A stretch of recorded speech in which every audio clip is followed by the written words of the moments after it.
যেতে হবে। প্রতিদিন চোখ বন্ধ হয়, আবার চোখ আপনি মেলে দেন, মাওলা আমি জানি, তবে এটাও জানি একদিন ঠিকই শুধু বন্ধ করবেন আর খুলবেন, আপনার কাছেই নিয়ে যাবেন। ইলাইহিন নুশুর।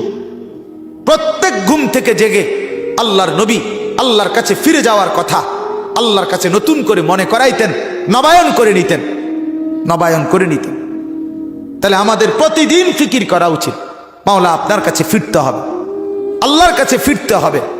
অতএব এই কথাটা আল্লাহ তাআলা মনে করাই দিছেন, আমার দুনিয়া ভোগ করো, আমার জমিন ব্যবহার করো, আমার দেওয়া রিজিক উপভোগ করো।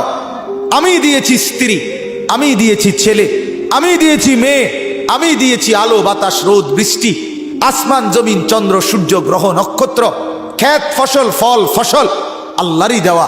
আল্লাহ বলে সবটা নেও বান্দা, শুধু মনে রাখো আবার আসতে হবে, আমার কাছে ফিরতে হবে, আমার কাছে ফিরতে হবে। এটা যদি ভাবি, কলিজার মধ্যে রাখি, তাইলে আর গুনাহ হবে না, আর হারাম হবে না, আর নাফরমানি হবে না। কারণ আমাকে যে যেতে হবে, আমাকে যে হিসাব দিতে হবে, আল্লাহর কাছে যেতে হবে। বলেন হিসাব দিতে হবে কিনা? বলেন, বলেন না সবাই, দিতে হবে কিনা? বলেন, আল্লাহর কাছে যেতে হবে কিনা? বলেন না, একটা একটা হিসাব দিতে হবে, একটা একটা। ওয়াকুল্লুহুম আতিহি ইয়াউমাল কিয়ামাতি ফারদান।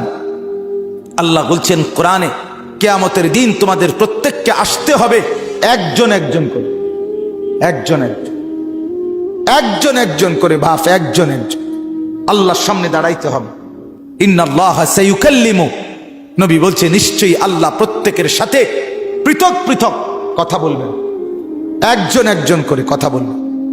আল্লাহ তাআলা কথা বলবেন, আল্লাহর কাছে দাঁড়াইতে হবে, আল্লাহ তাআলার মুখোমুখি হইতে হবে। রব্বুল আলামিন বলছেন আহসাহুল্লাহ ওয়া নাসুহু, তুমি ভুলে গেছো জিন্দেগি, আমি গুনে গুনে রাখছি, গুনে গুনে। ওয়া কাফা বিযুনুবি ইবাদি খাবীরাম বাসীরা, বান্দা তোমার প্রত্যেকটা গুনার হিসাব